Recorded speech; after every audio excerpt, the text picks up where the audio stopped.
의로움 때문에 박해를 받는 사람들, 하늘나라가 그들의 것이다.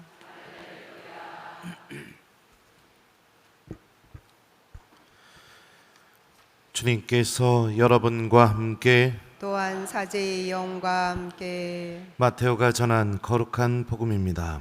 주님 영광 받으소서.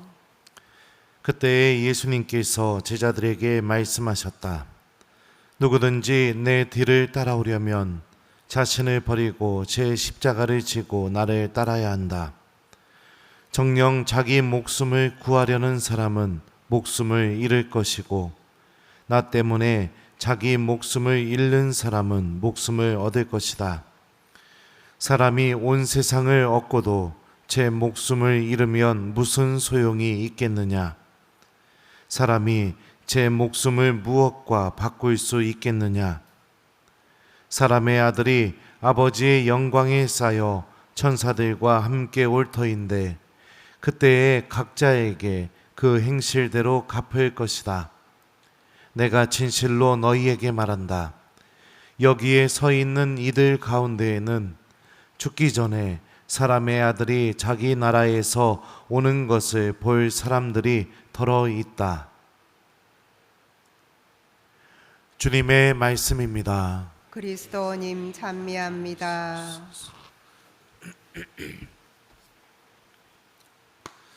오소서 성령님.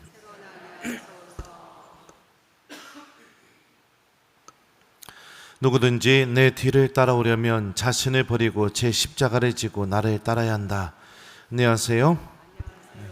오늘 예수님은 우리 자신을 버리고 그리고 당신을 따르라고 말씀하고 계십니다.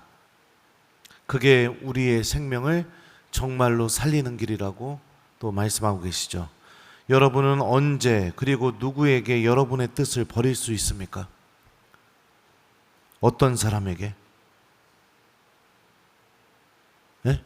1번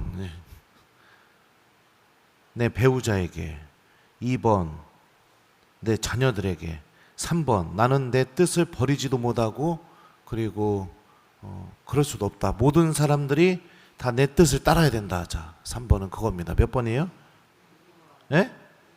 2번이요? 1번? 3번이군요. 네. 남편도 내 뜻 따라야 되고 자식들도 내 뜻 따라야 되고 다 모든 게 다 내 뜻대로 돼야 되고 아닙니까? 네. 알아서 답을 찾아보시기 바랍니다. 우리가 제 삶의 경험으로 봤을 때 내 자신을 버리고 내 뜻을 버리고 그리고 누군가를 따를 수 있는 관계는 굉장히 내가 사랑하고 있는 그런 사람들에게 이런 일들이 아주 자연스럽게 이루어지게 됩니다. 그러니까 누가 시키지 않아도 듣게 되고 내 뜻을 버리게 되고 저 사람이 원하는 것을 들어주고 따르게 되어 있습니다. 그 지난주 토요일 날 우리 중고등부 아이들이 저를 기다리고 남아있길래 제가 니들 신부님하고 저녁이나 같이 먹을래 그랬거든요. 그랬더니 애들이 좋다고 그러더라고요.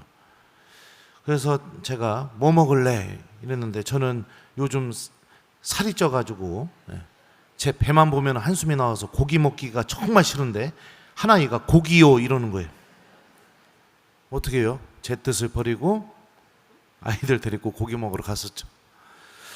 사랑하니까. 오늘 일독서를 보면 모세가 이렇게 이야기합니다.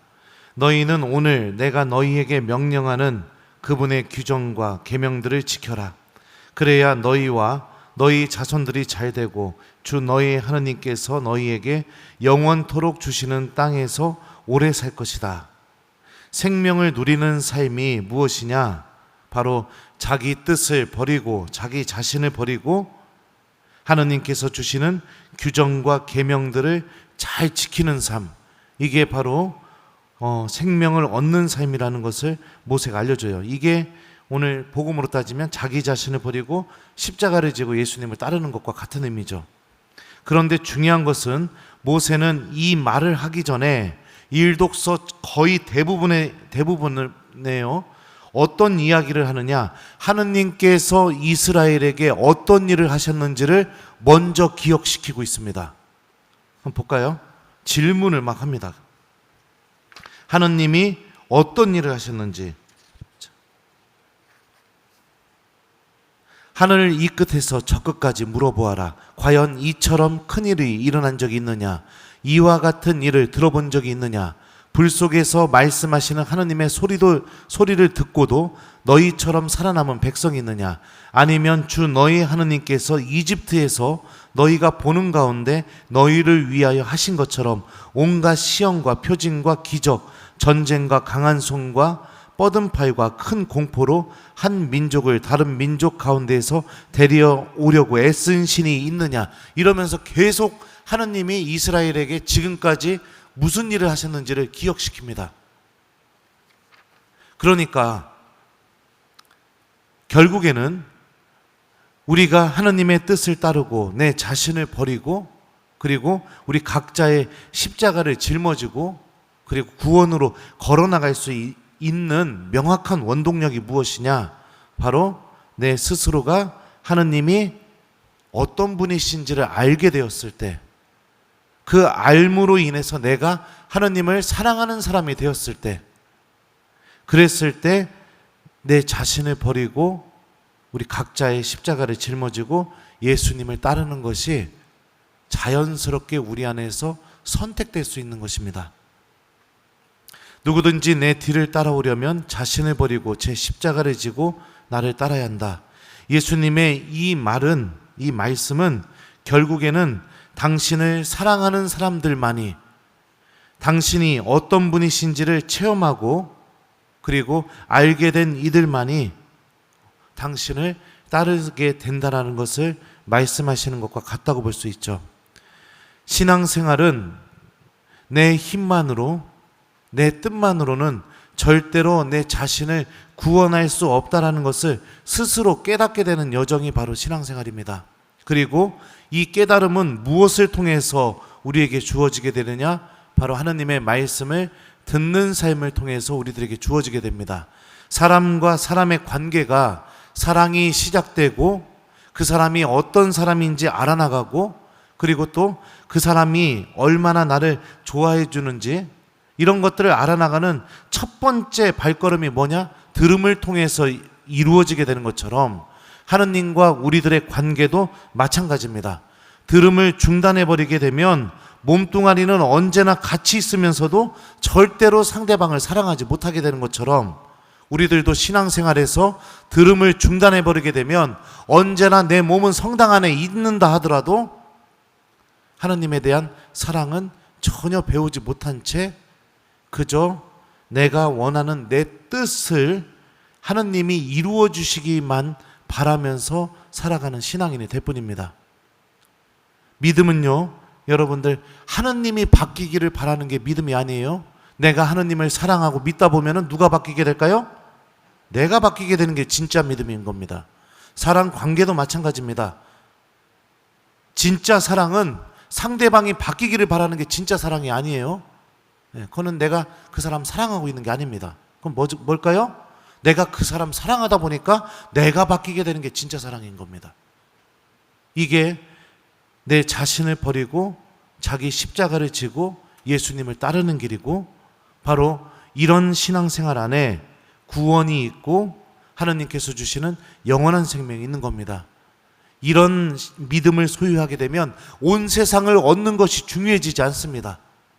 왜요? 예수님과 내가 함께 있는 것이 더 중요해지기 때문입니다. 진짜 사랑을 하게 되기 때문에.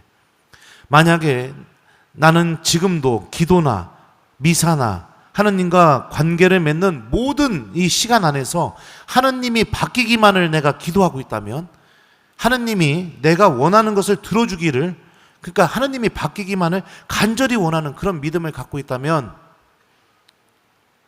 무엇이 문제인가? 나는 들음을 잃어버렸기 때문입니다. 그러니 사랑하는 우리 교우 여러분들, 우리 자신을 버리고 각자의 십자가를 지고 예수님을 따르는 이 영원한 생명으로 이르는 길을 소유하고 싶다면 정말로 하느님 나라가 존재하고 있다는 것을 믿고 있는 신앙인이라면 우선적으로 들음을 선택하십시오. 주님의 말씀을 듣고 그 말씀이 내 생각을 건드리고 내 행동에 영향을 줄 수 있게 말씀을 듣고 기억하는 신앙인이 되십시오. 그러다 보면 그 말씀을 통해 살아계신 예수님을 체험하게 되고 만나게 되고, 그러다 보면 내가 정말로 예수님을 사랑하는 사람으로 변화될 것입니다. 그러면 자기 자신을 버리고 제 십자가를 지고 예수님을 따라야 한다는 이 말씀이 억지로 내가 해야 될 말씀이 아니라 그냥 어느 순간부터 자연스럽게 내가 이미 하고 있는 말씀, 이미 실천하고 있는 말씀으로 변화될 것이에요. 들음은 이처럼 우리가 하느님과 새로운 관계를 맺게 해줍니다. 오늘 하루는 여러분들 예수님의 말씀을 잘 기억하는 하루를 보냈으면 좋겠습니다. 그래서 그 말씀을 통해 살아계시는 예수님을 이웃들 안에서 체험하고 기도 안에서 만나면서 우리 영혼이 예수님을 사랑하는 법을 배우는 하루, 그래서 내 자신을 버리고 예수님을 따라갈 수 있는 그런 하루가 되도록 노력해 봤으면 좋겠습니다. 누구든지 내 뒤를 따라오려면 자신을 버리고 제 십자가를 지고 나를 따라야 한다. 아멘.